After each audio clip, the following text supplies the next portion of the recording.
Our next guest didn't just step out of the closet. He came out in fabulous style.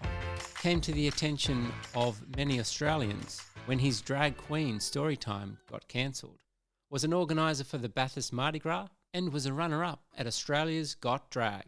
Welcome to LGBTI Conversations, Jonathan Hosking, aka Miss Betty Confetti. Hello, how are you? I'm well, thank you.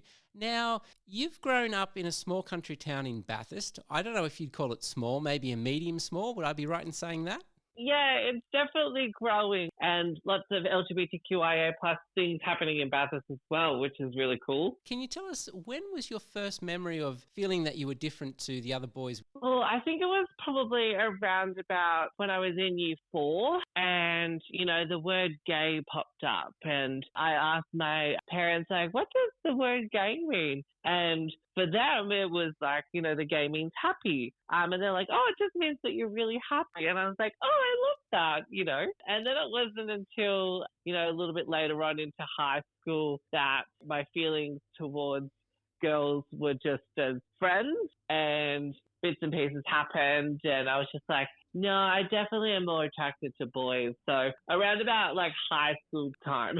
I love how your parents said gay was happy. That was a really nice way of putting it. They weren't judgmental by the sounds of it. They were actually putting a positive spin on it. I think their beautiful innocence in that sense was their understanding of the word gay was definitely just the happy aspect, and it wasn't the homosexual aspect that we know it as now. So they were just like, oh, it's fine. Like, it just means that you're happy, not fully understanding the context of why I was talking about it, to be honest. Were they happy when you came out to them eventually? Oh, absolutely.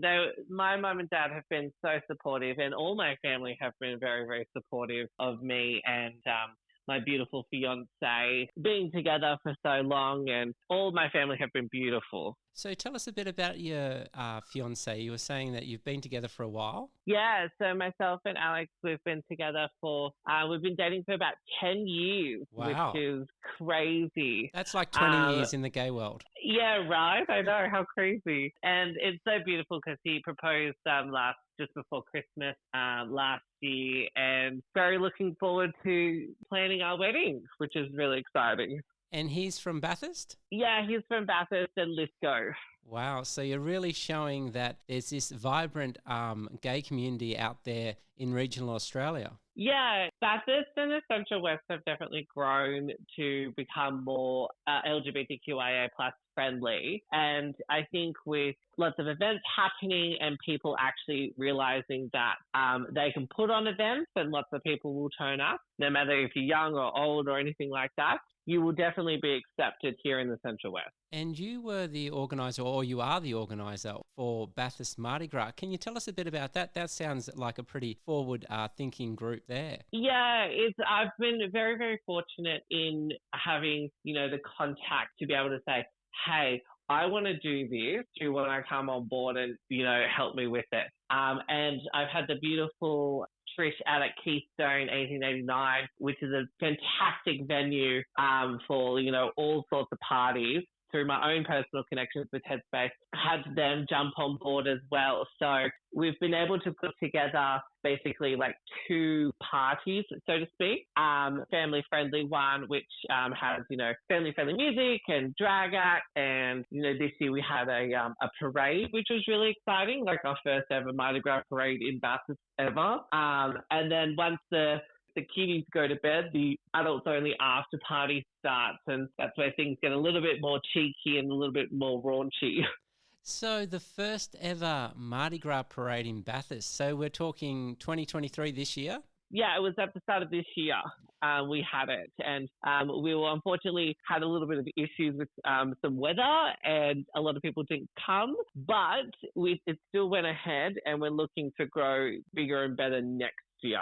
Wow, that's pretty exciting to have something like that in regional Australia alone. Like, it just tells me how progressive regional Australia is with moving forward with these events. Yeah, like there's a huge stereotype that's kind of precedent within our community being like, oh, people out west or in regional areas are, super homophobic and don't like anything LGBTQIA. And in all fairness, there are people like that. But in saying that, the community has grown its own kind of independence here and has really, really started to flourish more and more. And, other communities and towns around Bathurst and the Central West have jumped on board and are doing their own, rainbow celebrations, which is so, so amazing and so progressive of them for doing that. So how did you feel coming out in Bathurst? Was there something that you were kind of concerned about, or did you feel relevantly comfortable that the people within your circle were going to be okay with it? I definitely was feeling very, very comfortable when I came out. There were obviously times where I was like, well, I'm not going to, disclose that information because of hadn't shown support previously. But in terms of my immediate family and my immediate friends, they were all super accepting and loving of me coming out and just showing my authentic self. So do you think that was a good springboard to go to the next level and start doing drag? I think so. And it was definitely I've always been quite feminine in that way of my mannerisms and, the stereotypical, limp wrist aspect is definitely the epitome of me, which I absolutely embrace. So it was kind of just like another stepping stone into the journey of Jono and the journey of Betty Confetti, really. So what was the first realization that you wanted to do something within drag? It was when I was going to a birthday party. And I was like, all right, yep, that's easy enough. I definitely like my hunky men in their superhero outfit. And I went to the local costume shop and there wasn't really anything that was available for me.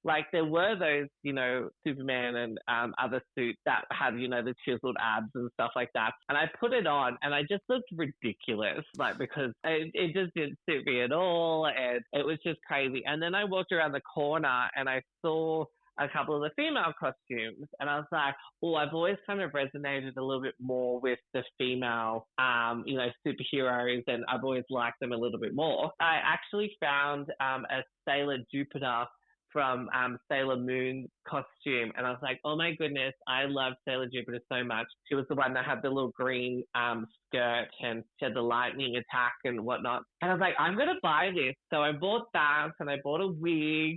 A terrible, terrible wig and stupidly high heels for my first ever time. And I felt when I put on a little bit of makeup and a little bit of eyeshadow and whatnot, I felt invincible. I could have, conquered the world and, and then some. So I think that kind of the foundation of where Betty Confetti kind of really came from.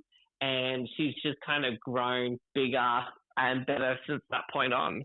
So you could say Miss Betty Confetti came out of a costume shop originally. Yeah, I wouldn't go that far in saying that she's a costume queen, but absolutely. The aspect of putting on, your cape and, going out and doing good for the world is definitely kind of more the aspect I take from it. So where did the name come from? It's a pretty cool name. Yeah, so originally I was Betty Botox, but I actually got a cease and desist email from Botox, the company. Oh, really? Yeah, which was quite funny. It was definitely funny now, in that sense. But at the time, I was freaking out because I was like, oh my gosh, I'm being sued by one of the biggest injectable, companies in the world. And I just put it out on Facebook because, I'm quite open with that. So I was like, hey, everyone, I need a last name. And one of my very, very good friends, his partner was like, oh my gosh, do Betty Confetti. Because, you're fun, you're colorful, you're over the top, and you're a little bit of a mess at the end of the night.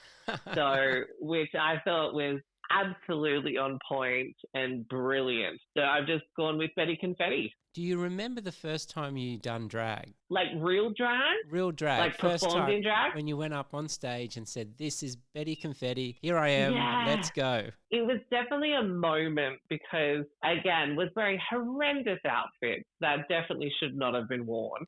And, horrendous wig and whatnot. But it was definitely a moment I went, wow, this is so much fun and everyone here is supporting me. Everyone here is living for what I'm doing. Even though when you look back at it and you go, oh my gosh, that was horrendous. But people knew that what I was doing was who I am, and they loved that. So it was definitely one of those moments where I was like, wow, this is going to be so much fun. 8 years later, I'm still doing it, which is so cool. Wow. So was there anyone else doing drag within Bathurst at that time that you could go to and get some pointers or get some help? In terms of, there were a couple other drag queens, but we were all kind of baby queens at the time. So none of us really kind of knew what we were doing. We just knew that we had a very different style to each other. Like I was like kind of the camp one. One of them was more of a real look feminine queen. One of them was like a bit of a dancer. So, but we didn't actually have like any role models in the community that we could go to if we needed help with makeup or how to glue on a wig or, you know, how to wash a wig or anything like that. So there's definitely been a lot of trial and error over those years. And explain the term baby queen. Yeah, so baby queen is like a drag queen who is really, really fresh. So someone who doesn't really have a lot of experience in the aspect of the drag world, but they are up and coming. So, you know, they may not have any dance experience or they may not have any, drag experience, but they are trying drag for the first time and they are kind of like gaining their training wheels, so to speak. And have you had any desire to go up over the Iron Curtain or AKA Blue Mountains into the city and do drag? Yeah, I've done drag in Sydney a few times, you know, just here and there because I have very good friends who manage Universal. So I often go there not only to party, but then to party as Betty. So I've performed a few times in Sydney, but, you know, it's a different culture in Sydney. And I feel that because everyone gets to see lots of drag queens all the time there, and it's very different here in the Central West. So I get a very, very different reaction from people who see my shows or come to my bingos or whatever,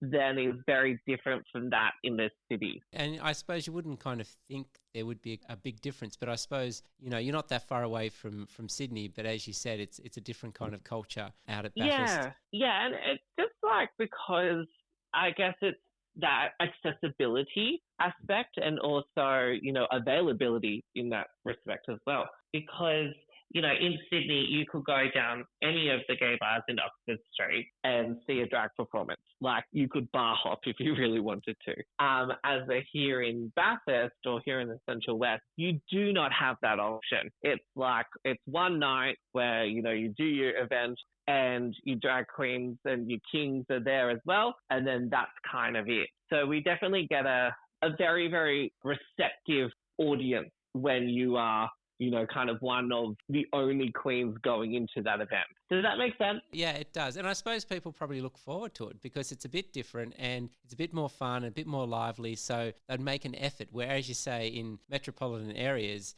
there's a drag queen in every bar, definitely in Oxford Street or two, and it becomes a bit mundane. But out there, you're not expecting it. So do you have a dedicated bar out there in Bathurst where you go, or is it a gay bar for, you know, every month or something like that? No, we did initially have a bar here in Bathurst that we had a Pride Month every month, but it wasn't bringing in enough revenue. So we unfortunately don't have any gay bars here because I kind of like to spread myself over the Central West. There are certain bars that have me more often than others. So like, you know, the Devil's Hollow in Dubbo and also Establishment in Dubbo. We've also got the Blind Pig in Orange and obviously Keystone 1889 here in Bathurst. So there's lots of venues that we go to or that I go to, but there's no specific gay bar as such. Because you'd think there'd be a bit of an opportunity because Bathurst is a huge uni town as well. Yeah, so uni is one of the places that I go often, and I just did a Ida Hobbit bingo at their bar, and we had over 100 people, which was phenomenal in that sense of not only were they uni students, but they were Bathurst locals, all coming together in support of the LGBTQIA+ community.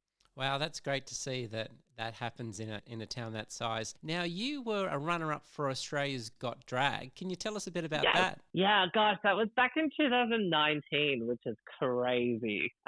Just before, the year of COVID. Yeah, so basically it was an event that two organisers put together, and we had to compete against all other queens around the country, including Tasmania and Queensland and stuff like that. And I was the only kind of regional queen to compete in that event. And we had to do, there were like 4 rounds where you had to do different bits and pieces. Like there was a comedy round, there was a lip sync round, and then they chose, 3 songs. And then from that song, those choices, you had to choose a song and a runway, obviously. And yeah, I came second, which is very, very cool and something that I'm very, very proud of because, it kind of put me on the map and I was able to use that platform to not only showcase LGBTQIA+ people here in Bathurst, but also kind of say that it is okay to be part of the community in the Central West. And I've had,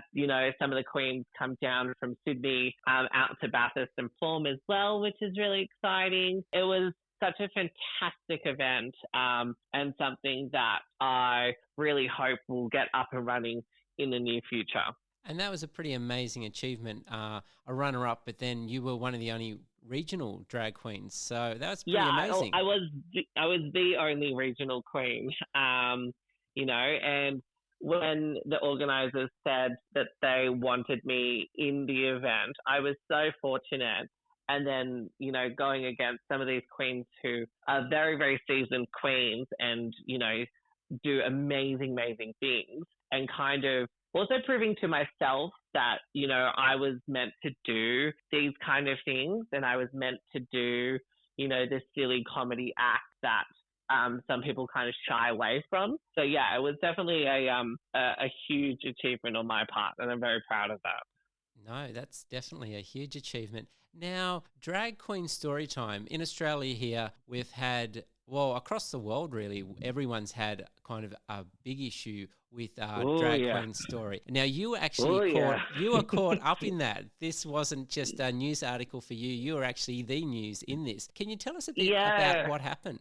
Yeah, so basically I was meant to do a Drag Storytime out in Goulburn, which is about 2 hours from Bathurst. It's where the police academy is, and it's close to kind of Canberra. And basically, long story short, is they started advertising it on, social media, etc. And on one particular post, it kind of blew up with a lot of homophobic and very, very hurtful statements. And one thing led to another, and unfortunately that led to threats against myself and or council staff members through the forms of social media comments, emails to the library and social media messages to me personally. So, because it was a council event, they had to pull the event because of the threats of violence, and which was disappointing, but I understand why the council did that because they have a duty to their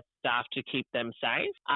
But it is disappointing that they didn't go ahead with it because that obviously let the bigoted, homophobic community or people win in that chance. Yeah, I totally agree with that. You've backed down and therefore they think that they win. So what was the actual issue these people had Drag Queen Storytime? Well, it kind of sums up into kind of 3 areas. One was they were thinking that we were indoctrinating people into our community, which is absolutely false. The second was that we were over-sexualizing, children. And to that I say, well, it's because they were commenting on some of my outfits and even put pictures of my outfit on a flyer that was handed around the Goulburn community, as a form of propaganda. Wow. Yeah, so that was intense. But, they were saying that, my outfits are over-sexualized and all this kind of stuff. And to that, I rebuttal that it's when you go to the beach or a formal event. You know exactly what to wear, but you wouldn't wear what you wear to one to the other. And that's the same with drag events.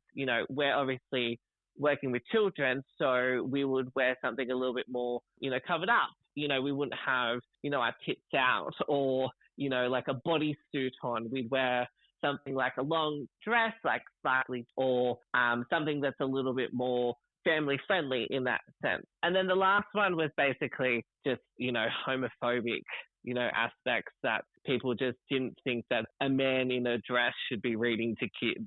So, yeah, we've a lot of kind of different aspects and ones that can be easily refuted, but people have to listen to understand that, we're not doing any of that, what they think we're doing.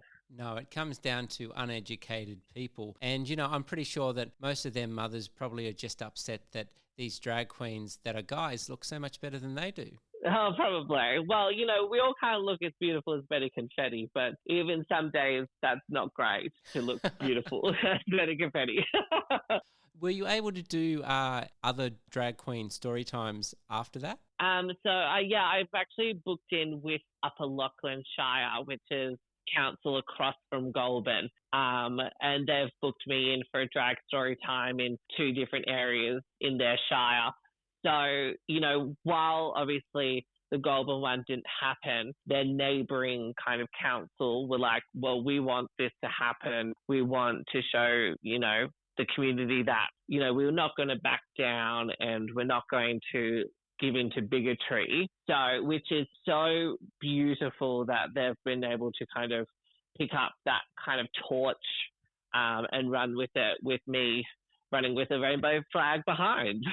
So very true. And this is a thing. It's a fight and we mustn't back down. We must stand our ground. And for these uneducated people, they've got to learn. If they've got to learn the hard way that we don't back down. We've been fighting since the second we've been on this earth. And one thing we know how to do is fight, get out there and show the world that we're here for love and peace, and that's it. Yeah, and the one thing I will say is that, like, even if you don't understand, you can still be kind. And I think that's so important of life, is that if we just took a step back and just treated people with kindness and humanity, being human, I think we would just be able to get rid of all these aspects of, hatred and bigotry and racism and homophobia, transphobia, biphobia, etc. And I think that with just that little bit of kindness, we're able to go further as a species, I think. And, I'm pretty sure it's one of the testaments in the Bible that do unto others as you'd like others to do unto you. And that pretty well sums it up. Yeah, absolutely. Now, if you could go back and tell your younger self anything, what would it be? Oh, good question. I think I would say to myself that you are going to come across some very negative people and you're going to want them to love you. But at the same time, focus on the people who do love you because they're your people. And really surround yourself with your friends, really surround yourself with your family, because they're the ones that are going to keep you going and give you the energy to keep fighting the good fight. Thank you so much for joining LGBTI Conversations today. No worries. Thanks for having me. If you love listening to LGBTI Conversations, make sure to follow. This will help other people find us much easier. And also, make sure that you never miss out on an episode. Thanks for listening to LGBTI Conversations with me, Anthony Doik.